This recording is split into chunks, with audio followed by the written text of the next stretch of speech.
ஒரு multipurpose pouch மொபைலுக்கு இல்லை எதுக்கு அப்படி பார்க்கலாம். ஸோ மொபைலில் ஃபஸ்ட்டு சைஸ் பார்த்து எவ்வளோ வேணுமோ அந்த அளவுக்கு வந்து நீங்கள் வந்து எடுத்துக்கோங்க. இந்த மாதிரி ஃபோல்ட் பண்ணி வைக்கிற அளவுக்கு பார்த்து எடுத்துக்கோங்க. சைட்லேயும் வந்து சீம் அலவன்ஸ், அதாவது தைக்கிறதுக்கான துணி விட்டு எடுத்துக்கோங்க. மேலே ஏதாச்சும் ஒரு எண்டில் வந்து இந்த மாதிரி ஃபோல்ட் பண்ணி ஏதாச்சும் ஒரு சர்க்குலர் ஆப்ஜெக்ட் வச்சு இந்த மாதிரி ஒரு கர்வ் கொடுத்துக்கோங்க, ஒரு ஷேப்காக.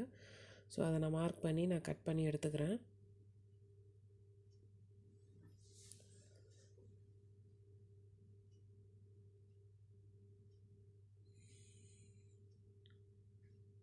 ஸோ கட் பண்ணி எடுத்த பிறகு இப்படி தான் இருக்கும். இதுக்கப்புறம் பார்த்தீங்கன்னா நான் 3 பீஸ் எடுத்திருக்கேன். ஒன்று வந்து இன்னர் ஃபேப்ரிக், இன்னொன்று வந்து மெயின் ஃபேப்ரிக்,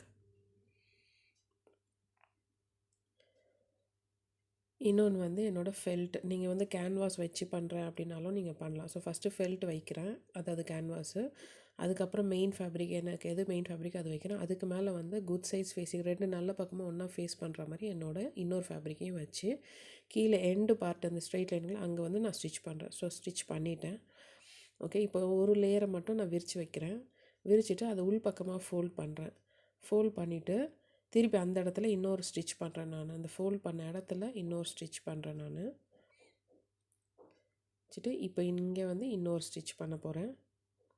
ஸோ இப்போ பண்ணிட்டேன். பண்ணி அது உள்ளே இருந்ததை விரித்து வச்சுருக்கேன். ஸோ இப்போது இந்த இடத்துல பண்ணியிருக்கோம். இப்போ நான் இதை வந்து ஃபோல்ட் பண்ண போகிறேன். என்னோடய ஃபோன் எவ்வளோ ஹைட்டோ அந்த அளவுக்கு நான் இதை வந்து ஃபோல்ட் பண்ண போகிறேன். ஸோ ஃபோல்ட் பண்ணிவிட்டு இப்போ மேலே இருக்க அந்த ஃபோனை வச்சு அளந்து பார்த்துக்கிறேன் எனக்கு அது கரெக்டாக இருக்கா அப்படின்னு சொல்லிவிட்டு. இப்போ மேலே இருக்க அந்த ஃப்ளாப்பை திருப்பி கீழே எண்டு வரைக்கும், அந்த எண்டு எவ்வளோ தூரம் இருக்கோ அது வரைக்கும் வச்சுட்டு கரெக்டாக பெண்ட் பண்ணோன்னா நம்ம கரெக்டாக அந்த மேலே அந்த கர்வ் போர்ஷன் வந்து கரெக்டாக முடியும். முடிச்சுட்டு இந்த ஒரு பக்கம் வந்து கொஞ்சம் ஒரு 1.5 இன்ச்சுக்கு இல்லை 2 இன்ச்சுக்கு மட்டும் ஸ்பேஸ் விட்டுருங்க. விட்டுட்டு அது வந்து ஓப்பனாக விட்டுருங்க, ஸ்டிச் பண்ணாதீங்க. ஸோ இங்கேருந்து ஃபுல்லாக இந்த எண்டு வரைக்கும், திருப்பி இந்த சைடு இங்கேருந்து ஃபுல்லாக இந்த எண்டு வரைக்கும் ஸ்டிச் பண்ணி விடணும்.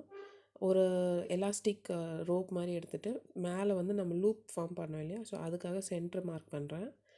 மார்க் பண்ணிவிட்டு உள்ளே வந்து இந்த லூப்பை வந்து இன்சைடு தலைகீழ, அதாவது நல்ல பக்கம் உள்ளே இருக்க மாதிரி லூப் வந்து உள்ளே இருக்க மாதிரி வச்சு வெளியில் நான் வந்து ஸ்டிச் பண்ண போகிறேன். இப்போ இந்த மாதிரி வச்சு நான் ஆல்ரெடி முன்னாடி சொன்ன மாதிரி இங்கேருந்து ஃபுல்லாக இந்த பக்கம், இங்கேருந்து ஃபுல்லாக இந்த பக்கம் ஸ்டிச் பண்ணி எடுக்க போகிறேன். இப்போ நான் ஸ்டிச் பண்ணி எடுத்துட்டேன். இப்போ அந்த ஓப்பன் வழியாக நான் உள்ளே வந்து இன்சைட் அவுட் திருப்ப போகிறேன். So inside out திருப்பிட்டுருக்கேன்.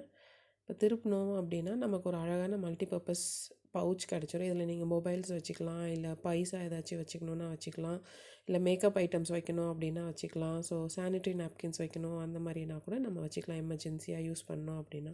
ஸோ அழகாக வந்து மொபைல் பவுச்சு இல்லை மல்டிபர்பஸ் பவுச் ரெடி ஆகிடுச்சு. அந்த சைடு ஓப்பனிங் இருந்ததில் அது மட்டும் ஓப்பனாக இருக்கும். ஸோ அந்த இடத்த மட்டும் அழகாக கர்வ் மாதிரி கொடுத்து ஃபோல்ட் பண்ணி மேலே வந்து ஒரு ஸ்டிச், அதாவது மேலே படிமான தையல் சொல்லுவோம்ல, ஸோ அந்த மாதிரி ஸ்டிச் பண்ணிட்டீங்க அப்படின்னா அழகாக வந்து உங்களுக்கு ஒரு பவுச் ரெடி ஆகிடும். ஸோ இப்போ இந்த லூப்பும் அழகாக ரெடி ஆகிடுச்சு. இப்போ வந்து உள்ளே வந்து நீங்கள் ஒரு பட்டன் கொடுத்து இந்த லூப்பை வந்து அங்கே நான் வச்சுருக்க இடத்துல வந்து ஒரு பட்டன் கொடுத்து ஃபினிஷ் பண்ணலாம். தேங்க்யூ.